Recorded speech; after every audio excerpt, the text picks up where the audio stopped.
আমি যখন আপনাদের সবার সাথে ডুমুর রান্নার পোস্টটা শেয়ার করেছিলাম, অনেকেই সেখানে কমেন্ট করেছে ডুমুর কখনো খায়নি, এটা খাওয়া যায় প্রথম শুনলাম। আবার অনেকেই বলেছে খেয়েছি অনেক মজা। তো চলেন আজকে ডুমুর রান্নার রেসিপিটা শেয়ার করি এবং কেমন টেস্ট সবটাই আপনাদের সাথে শেয়ার করি। অ্যান্ড প্রথমে আমি একটি বাটিতে লবণ, হলুদ এবং জল নিয়ে বসে পড়েছি ডুমুর কাটতে।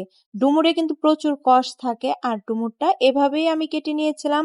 অনেকে আবার পুরো কেটে নিয়ে কুলোতে করে ঝেড়েও নেয় ফুল ভিতরে ফেলে দিয়ে, বাট আমার মনে হয়েছে উপরে ফুলের ওই চামড়াটাও নেওয়ার দরকার নেই। জাস্ট ডুমুরের উপরের অংশটা কেটে কেটে নিয়ে এই যে লবণ হলুদের জলের মধ্যে ফেলছিলাম, যাতে করে ডুমুরের কালারটা নষ্ট না হয়ে যায়। যেহেতু এটাতে অনেক বেশি কষ, আর কষ জাতীয় যে কোনো জিনিস যদি আপনি এমনি এমনি কেটে রেখে দেন তাহলে সেই জিনিসটা কিন্তু কালো হয়ে যায়। তো আমি এখানে বেলকনিতে বসে বসে সমস্ত ডুমুরগুলো কাটছিলাম। ডুমুর যেহেতু ছোট, এগুলো কাটতে একটু সময় লাগে। অ্যাকচুয়ালি এটা একটা অলস কাজ, কিন্তু খেতে কেমন হবে সেটা আমি আসলে নিজেও জানতাম না। আমি কখনোই খাইনি, অ্যান্ড এটা আমার ফার্স্ট টাইম অভিজ্ঞতা, আর সেই অভিজ্ঞতাটা আপনাদের সবার সাথেই শেয়ার করছি। ডুমুর কাটছিলাম আর এই যে আমার পাকা বুড়ির কত কথা শুনছিলাম, যার ছোট্ট একটা ক্লিপ ভিডিও আমি আপনাদের সাথে শেয়ার করেছিলাম আমার বুড়িটা কি বলতেছে। সবগুলো ডুমুর একসাথে কেটে নিয়েছি, আর সবগুলো কেটে নেওয়ার পরে যে ভালো করে কষলে নিচ্ছি লবণ হলুদ জলে। কষলে নেওয়ার পরে এই যে একটা ঝুড়িতে দিয়ে সেখানে আবার ডলে ডলে সুন্দর করে এমনি ফ্রেশ জলে খুব সুন্দর ধুয়ে নিচ্ছি। অ্যান্ড কালারটা দেখেছেন, যেমন কালার ঠিক তেমনই ছিল। এবারে আমি চুলায় পর্যাপ্ত জল দিয়ে দিলাম, আর তাতে আবারও কিছুটা লবণ আর হলুদ অ্যাড করে দিলাম। জলটা ফুটে ওঠার পরে এই যে ডুমুরগুলো ধুয়ে রেখেছিলাম সেই ডুমুরগুলো দিয়ে দিলাম। আর এভাবে আমি ডুমুরটা এখন 10 মিনিট সিদ্ধ করে নেব। চলে যাচ্ছি পাটানোটাই বাটাবাটি করতে। আমার এখনো শিলপাটায় বেটে রান্না করতে অনেক বেশি ভালো লাগে। এখানে আমি একটু জিরা আর একটু আদা সুন্দর মতো বেটে নিলাম। অ্যান্ড 10 মিনিট পর দেখছি আমার ডুমুরটা একদম সুন্দর মতো সিদ্ধ হয়ে গিয়েছে। এখন ডুমুরটাকে নামিয়ে নিয়ে কড়াইতে পর্যাপ্ত তেল দিয়ে ডুমুরটাকে এবার ভেজে নেব। আর এই ভেজে নেওয়ার সময়ও কিন্তু আমি পরিমাণ মতো একটু লবণ এবং হলুদ অ্যাড করব। আমি কিন্তু বারবার লবণ হলুদ অ্যাড করছি এবং অবশ্যই চেষ্টা করছি পরিমাণ মতো দেওয়ার জন্য, তা না হলে লবণে পুড়ে যাবে। আর ডুমুরটাকে যে খুব সুন্দর করে ভেজে নিচ্ছি।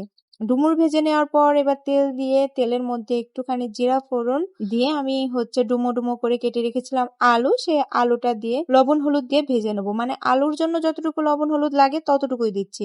রান্নাতে যদি একবারে লবণ না দিয়ে এভাবে বারে বারে একটু একটু করে প্রত্যেকটা আইটেমের সময় লবণ দেওয়া যায় তাহলে সেই রান্নার আমি মনে করি লবণটা পারফেক্ট হয়, যদি পারফেক্টলি দেওয়া যায়। আর যদি বেশি পড়ে যায় তাহলে তো পুড়েই যাবে। অ্যান্ড আলুটা ভেজে নেওয়ার পরে আমি ওই যে জিরা আর আদাটা বেটে রেখেছিলাম সেই মশলাটা দিয়ে দিচ্ছি। আবারও তার মধ্যে দিয়ে দিচ্ছি এবার ঝোলের জন্য পর্যাপ্ত লবণ হলুদ। আর এটাই আমার লাস্ট লবণ হলুদ দেওয়া। এবং টেস্ট বাড়ানোর জন্য দিয়ে দিচ্ছি একটু চিনি, সাথে থাকছে মরিচের গুঁড়া। মরিচের গুঁড়া আমি সামান্য দিয়েছি কারণ আমার পরিবারে ঝাল একদমই কম। সেই সাথে দিয়ে দিলাম একটু সস। টমেটো সস দিলে যে কোনো খাবারের টেস্ট আমার মনে হয় ভালোই আরো বেশি লাগে। অ্যান্ড মশলাটা কষিয়ে নেওয়ার পর এবারে ডুমুরগুলো দিয়ে দিলাম। ডুমুরগুলো দিয়ে বেশ খানিক সময় নাড়াচাড়া করে একটু কষিয়ে নেওয়ার পরে পর্যাপ্ত একটু গরম জল দিয়ে আমি এখন রান্না করে নেব। যেহেতু ডুমুর সিদ্ধ এবং ভাজি আর আলুও সিদ্ধ হতে সময় লাগে না, তাই খুব বেশি সময় লাগবে না, খুব বেশি জল অ্যাড করিনি। আর লাস্টে দিয়ে দিলাম একটু গরম মশলার গুঁড়ো। ঘি দিলেও অনেক বেশি টেস্ট হয়, বাট ঘিটা আমরা এখন আর ওইভাবে বেশি খাই না, ঘিটাকে অ্যাভয়েড করার চেষ্টা করি, এই আর কি।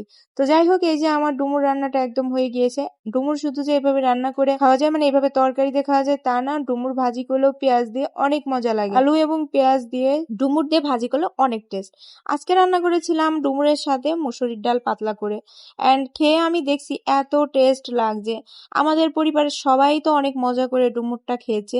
আর ডুমুরের প্রচুর পরিমাণ উপকার আছে, তাই আমি অবশ্যই সবাইকে সাজেস্ট করব সবাই কিন্তু ডুমুর বেশি বেশি করে খাবেন, টেস্ট অসাধারণ।